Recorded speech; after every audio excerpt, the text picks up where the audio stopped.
Hello YouTube! Kumusta kayo lahat dyan mga Lods? Andito naman po tayo at muling nagbabalik. Sa ngayon, meron naman tayong panonoorin at yung top 5 ghost caught on camera. Nako, matindi to mga Lods. At ang video na to ay credit po ito kay My One Joy at pakisubscribe na rin sa channel niya mga Lodi.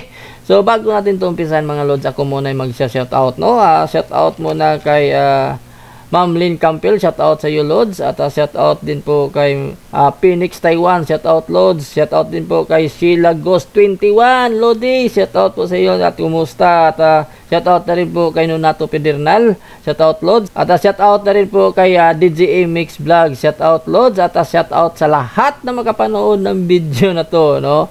Shout out sa inyong lahat at maraming salamat po talaga sa inyong suporta. At sana, no, sa lahat na makapanood ng video na to mga Lodi na hindi pa kayo nakapag-subscribe sa channel natin sa The Boy Lang TV, please naman, no, mag-subscribe naman kayo bilang suporta, at huwag nyo rin kalimutan pindutin ang ating notification bell dyan mga Lods para updated kayo lahat sa mga videos sa pag-upload natin. Pakishare and like naman sa ating video, sa lahat ng mga videos natin mga Lodi. So ngayon, bago natin ito pisahan, panoorin muna natin mga Lods ang ating intro. Let's go!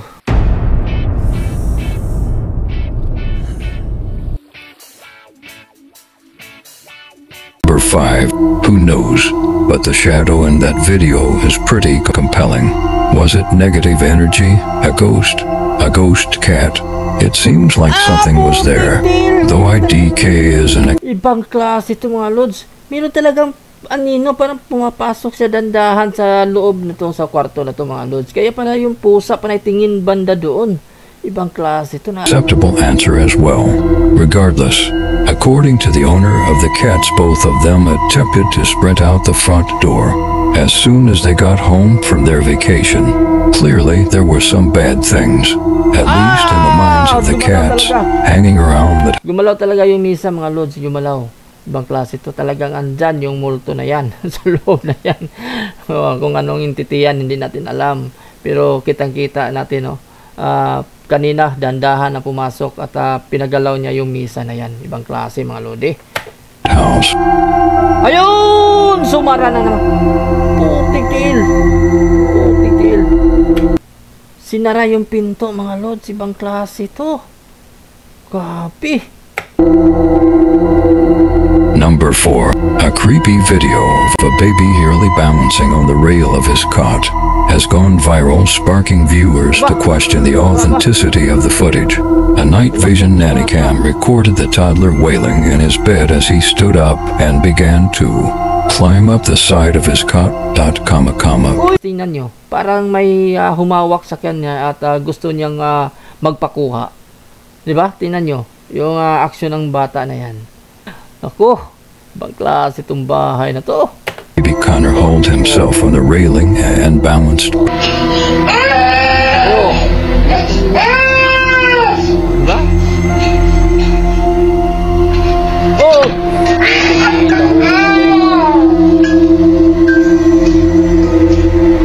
Number 3. Para sa akin, parang hindi yun kaya sa isang bata kung walang umalalay sa kanya. Meron talaga mga Lods. Hindi. Deer Park CBS in Cork, Ireland. Uptake. Andyan na naman. Nagulat na naman tayo. Putig-til talaga. Ang lakas nun mga Lodi. Hinampas yung pinto. Hanip. In footage from its security cameras at 3 a.m. on the night of October 1st, the video, which has already racked up over 500,000 views on YouTube, shows what appears to be an invisible specter having a teenage temper tantrum in the hallway. It slams a door, shakes up lockers, and kicks over a wet floor sign, much like the deranged spree of a student. Grabe naman yan, Lods. Grabe naman yun mga Lodi, di ba? Parang nagwala yung multo. Siguro iniwan siya ng kanyang syuta. Kaya gano'n na lang siya makapagwala. Putig-tiil. Who's doomed to spend eternity repeating the same math class. Number 2. A little girl's life was apparently saved by a ghost of her dead father moving at inhuman speed as she wandered into oncoming traffic, and the whole thing was captured. Nakita. Ano yun mga lods? Ano yun? Para siyang lumipad. Ano kaya siya? Sino kaya siya? Ano? Para siyang parang kidlat na lang. Basta na lang sumulpot. Di ba? Anak ng tinapa to. Ibang klase. Her. She walks almost suicidally directly into the path of an oncoming saloon car, and her grisly death looks unavoidable. Number 1. Shopkeepers said they were terrified of the ghoul, which was captured on CCTV footage recorded in June. 13 hours later, the same spooky male figure was seen lurking next to a delivery man outside a grocery mini-mart in Pangasinan. Tama ba ito nakita natin mga lods? Dalawang sasakyan ang sumasagasa sa kanya. Pero bigla lang siyang maglaho at lilitaw na naman. So ibig sabihin multo siya mga lodi. Multo siya. In the Philippines, Michael Forto said, "I couldn't believe my eyes. I thought these things only happened." Diba mga lodi? Walang nangyari sa kanya. Patuloy lang siya naglakad. At yan na nga mga lodi, no, maraming salamat po talaga sa inyong panunood at meron naman tayong nabigyan ng hostisya.